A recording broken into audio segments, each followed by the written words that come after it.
Hey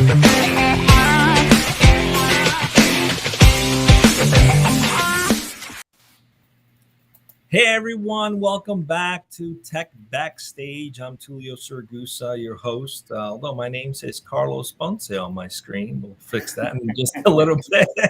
I'm impersonating our producer. Welcome to the show. Today we have Mahesh Konduru, who's the CEO at Prosep, and we're going to have a design thinking discussion. We're going to talk about how his company is applying some design thinking principles to better serve their clients and have better experiences for the employees as well. But before we dig into that and go through some five key questions that are going to help us with this conversation, let's get to know Mahesh a little bit. If you could kindly tell us about yourself, tell us about Prosep. Once again, welcome to the Tech Backstage. Thank you, Tulio. I appreciate you giving me this opportunity. As you mentioned, I am the CEO of Prosep. Again, the name is Mahesh Konduru. I've been here for about 9 years. Quickly about my background, in my previous life, I was a chemical engineer with a PhD in chemical engineering. Decided to go on the business side, got an MBA, did a little bit of investing, and then have been in what people call an operating role as a CEO of this company for about 9 years. Prosep, what we do is we are essentially an energy services technology company. 15 years old. DNA is all about innovation. Our foundation has been incubating and deploying technologies at the commercial scale in what people now call the traditional energy segment, which I guess is another way of saying it's fossil fuel energy division. And so we've essentially, the goal of those products has been to realize efficiency in processes that involve either chemical usage or water, water filtration or water cleanup. So that's what we've been doing. And I think one of the reasons we're talking today is talk a little bit about energy transition and what we're doing in that space. And that's what I believe is going to be Prosep's near and long-term future. Great. So that's the introduction there. Great. Thanks for that. Thanks for having you here. So we are talking about energy transition technologies, and we're going to try to answer why they matter and how you can contribute. How can you contribute? So let's go right into it. 5 questions to see what we can learn about how you guys solving this problem in the marketplace. So first of all, question 1, how do you go about engaging people to gain a deeper understanding of the problems you're solving to drive innovation opportunities? What do you guys do to make that possible? Yeah, great question. So I think in my introduction, I talked a little bit about Prosep's DNA, right? So the DNA, thankfully, due to our history, has been always around finding innovative solutions to create efficiency for our clients. So that culture, fortunately for us, has been fostered, has been advanced, and we continue to work on it with everybody that's involved. So it's already there with us. So we're fortunate to have that.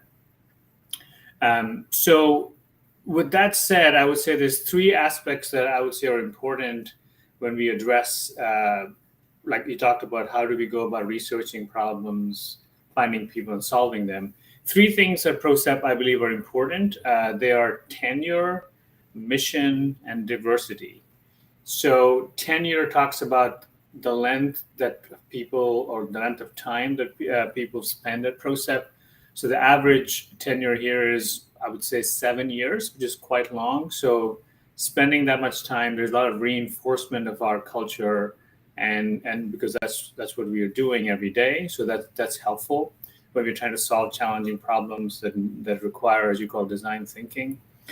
The mission statement, I would say, because our focus is about cleaning up the environment, which includes reducing chemical usage, cleaning up water. Almost everybody here has bought into the mission and continue to believe in advancing that mission. That's again helpful, having that kind of mindset with people. And then diversity in terms of education, geography, upbringing, and experience. All those we're I would say very very diverse in that, and really helps. Like you said, when you're trying to understand problems, see what a solution looks like, having these three key characteristics in place with our people is very helpful. Great. So you said the average tenure is about 7 years. So you've got working experience with people that have learned how to operate with each other. Question number two, what challenges did you have to overcome to increase collaboration amongst employees? And what has been the impact on innovation? How does that come to play even with new employees that join, right? There's the benefit of people working together for a long time. So you've got the ability to communicate and get things done quickly. But then how do you get people to collaborate and continue to collaborate? And what impact has it had on innovation?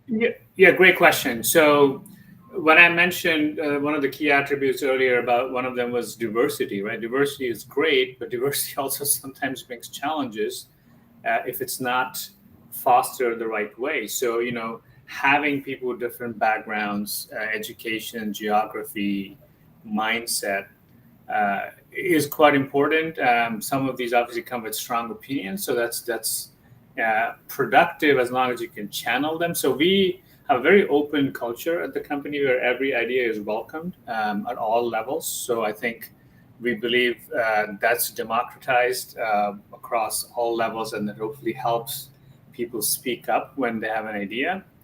And so, like you said, when we bring in a new person, that person sees what's happening, and the person, even if they don't contribute in their first few weeks, they see that they see how people are treated when new ideas come out, regardless of what other people may think the quality of the idea is. So that helps them gain some courage to say what comes to their mind. And we also have internal processes where we are always talking about improvement. So we allow people, or in fact, we push people to take new courses and what I call hard skills and soft skills that help you learn what you need to learn to get to the next part of your career. So that's quite helpful as well, I believe, in solving challenges and seeing other perspectives.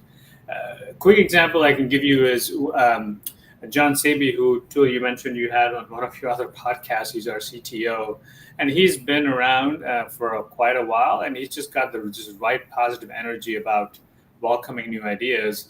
And he actually had brought on, at the time, a fresh PhD from one of the universities to work with us on technology. And as we grew with that technology, we had to use it to a new end market. And we were competing with a big company, and we're a small, lower middle market. And to the point where the client said, hey, your competitors come in and they may have a better solution. And so we all sat down and said, hey, well, how come a competitor is a better solution while we believe ours was, best in class? And what helped was the people that are in it day to day sometimes are so embedded in the day to day that they haven't had the opportunity to step back and think through, hey, what are the big picture items that the clients want that we need to kind of pivot towards or address, right? So having somebody that is not day to day in the group, just kind of solving that minutia is helpful. So we actually, stood back and said, hey, we're looking at this problem from this perspective, but the client wants this. How about we completely change our thinking and say, hey, instead of having, and this was particularly about something very technical called a pressure drop. So we were in the material science business with flow rates, and we had to kind of really rethink how we address the problem. And it was quite a challenging conversation because the scientists don't like to be challenged by a non-scientist, and it was done. But it was done in a way to kind of encourage people to say, hey, look, if we do it the right way, we will get the business and everybody's going to be happy. So the team went back to work, and within 48 hours, they came up with a new design based on that conversation. In the end, obviously, that design didn't help us win it, but it helped us put in the right mindset, and we ended up winning the project for a completely different reason. But that was one of the obstacles we had to overcome to solve that problem. Wow. How amazing is that? That innovation sometimes is born out of a completely different area, someone who may not even have expertise in something, but they see it differently. It's such a beautiful thing when people collaborate and you get to that. So congratulations on that. Let's Yeah, continue. yeah. Congrats to John, and Terry was our colleague who did that. So yeah, it was amazing that they literally, to be honest with you, over 48 hours came up with a new design. We filed a patent for it, and that was amazing. That was probably one of the rewarding times as I look back on my last 9 years here at Prosep. Amazing. That's great. Okay, so lesson for whoever's watching, don't underestimate the valuable input of people that have nothing to do with the level of work product or the uh, division that they are part of. It's always good to get cross collaboration. Let's move on to question 3. How do you go about synthesizing all the learnings to inform, for example, prototype solutions to the problems you need to solve? You get people to collaborate, they actively engage, they learn, they're identifying what the problem is. And how do you go about developing prototypes to solve the problem? You said you had a design in 48 hours. What are some of the methods you use to prototype then to test that out, for example? Yeah, great question. I think maybe I need to add a little bit of context here. So again, my understanding is design thinking has been primarily for software-based products. We are more a material science, chemical engineering, chemistry product-based company. We're actually making widgets, right? So I believe the principles still apply here. So with that context, what we do is we're very big on brainstorming and strategy goal setting. So we try to do that twice a year, where that opportunity is afforded to everybody to attend, where the thinking is not about day to day, it's about big picture goal setting on hey, what is the direction of the ship? Are we going in the right direction? And then we boil it down to specific product lines and end segments. So when we think like that, we encourage everybody to think through what I call a cradle to grave kind of strategic thinking, and then we work backwards. We first agree on what the end goal is, and then work backwards on what needs to be done to get there. Right. So that really helps with when you think about a product development. That's quite helpful. So I mean, again, we can talk about specific examples, right? So we, for example, wanted to get into the LNG market, and our product had been accepted with one client, but then we said, okay, I mean, what do we want to do the next 2 years for this product? And then here are the goals. We'll set this goal, and the goal is whatever that is, whether you want to do sales, the number of products sold, what that is, and then we would start writing down milestones for that 24-month period, working backwards. Let's say at the end of 24 months, we want this product to be deployed at this place and working this way. And then we'll say, hey, when do we need to have a prototype of this scale, proof of concept? Alongside that, we do budgets and then key results as well, right? All of those are important. So that's sort of very organized thinking for us has helped. In fact, I mean, NASA has a pretty standardized scale called TRL. And if you heard of this, it's the technology readiness level. And so that's a ladder that you can climb, and there's specific milestones for those. So that kind of informs us a little bit in terms of formalized thinking, I would say.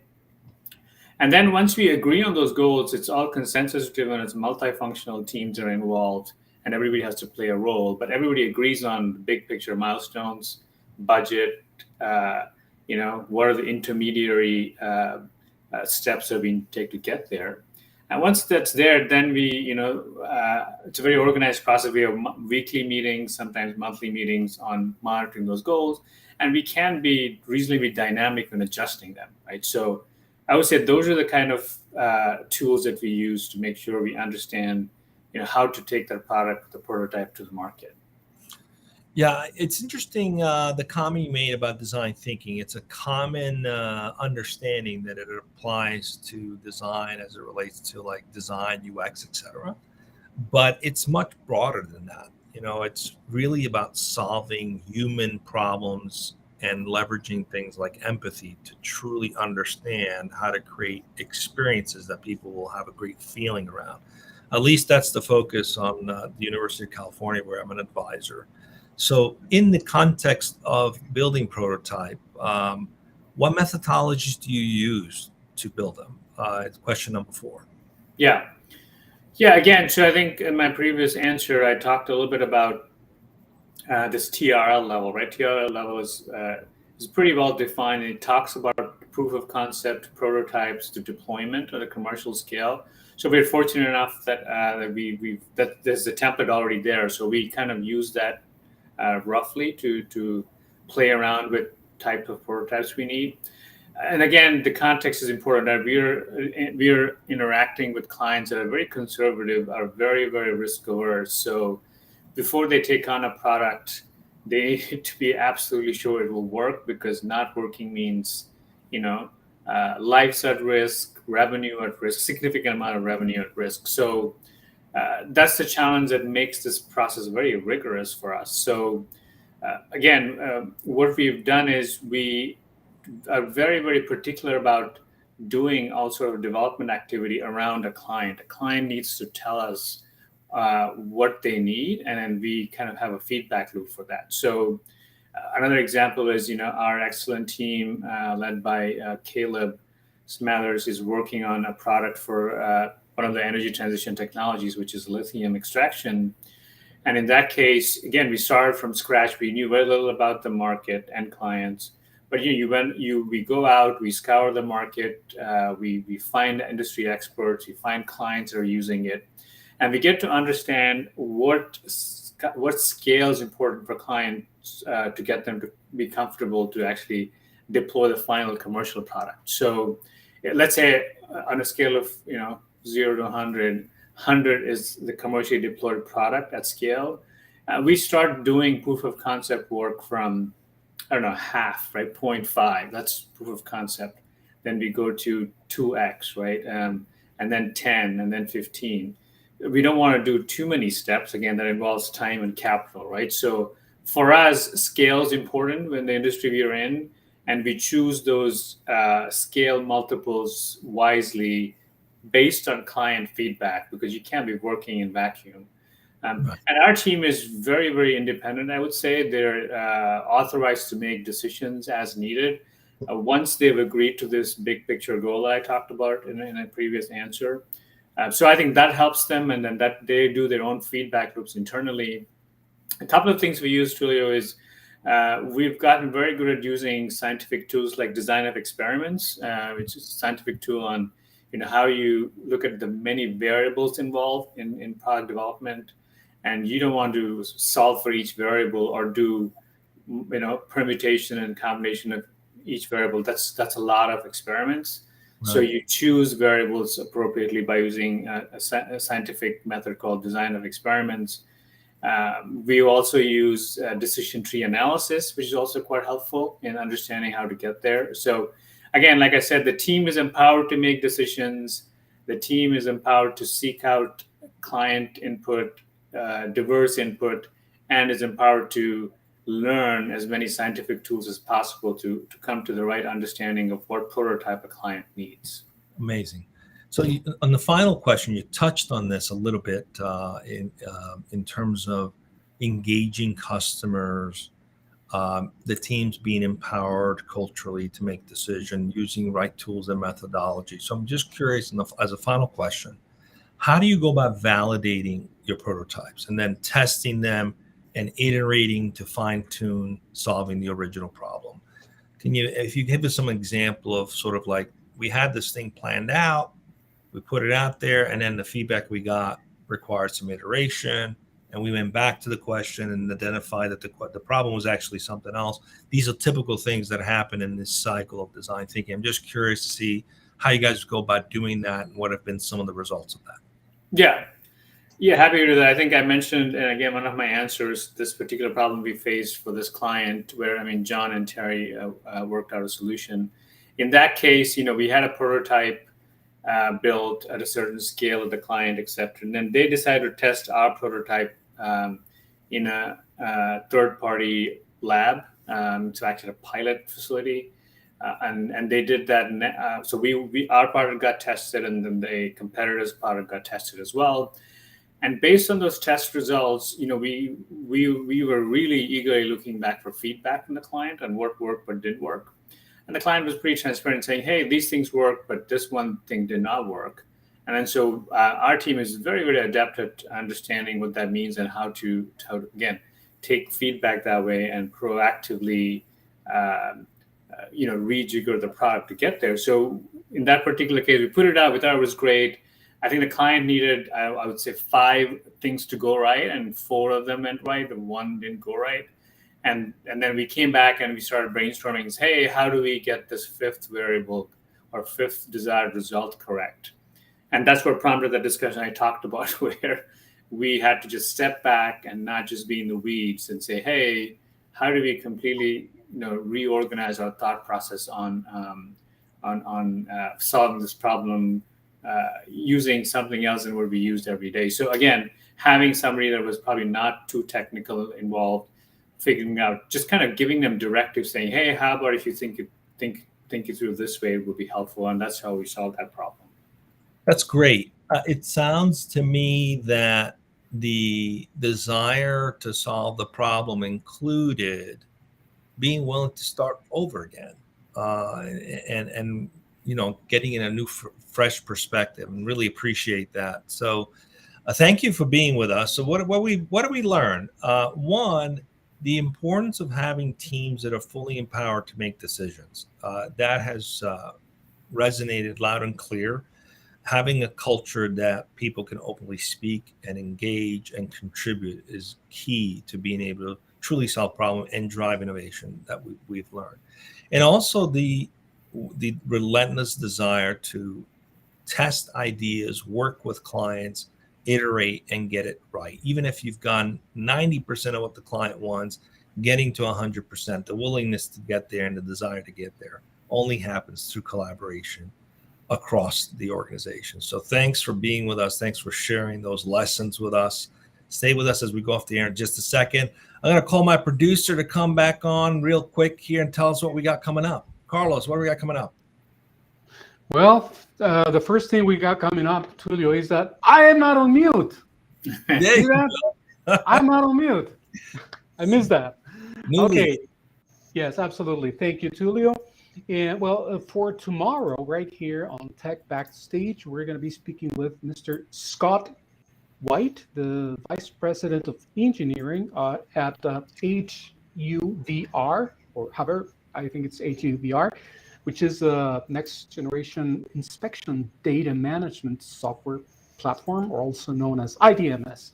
So that's who we have and what we have right here on Tech Backstage tomorrow at 11:15 a.m. Pacific. So join us and be safe. Thanks. I think we should stop saying that. Yeah. Change. Come up with something new. Yeah. I'll come up with something different. Mahesh, it's great to have you with us. Yeah. Stay with us as we go for air in just a second. See you all back tomorrow. Thank you very much, guys.